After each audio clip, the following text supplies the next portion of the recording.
মানবিক ও কল্যাণমূলক রাষ্ট্র গঠনে এবং সবার জন্য সাম্য সমমর্যাদা প্রতিষ্ঠার লক্ষ্য নিয়ে আমার বাংলাদেশ এবি পার্টি তাদের ইশতেহার ঘোষণা করেছে।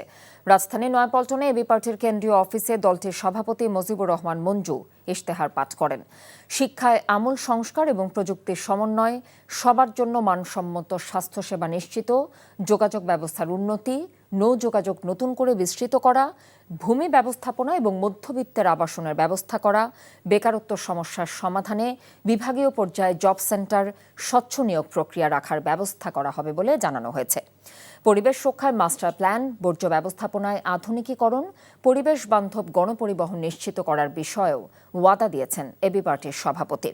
এর বাইরে স্বাধীন ও সমমর্যাদার পররাষ্ট্রনীতি, নারী নিরাপত্তায় অগ্রাধিকার এবং সহিংসতা প্রতিরোধে দ্রুত শাস্তির বিষয়ে প্রতিশ্রুতি দেন তিনি।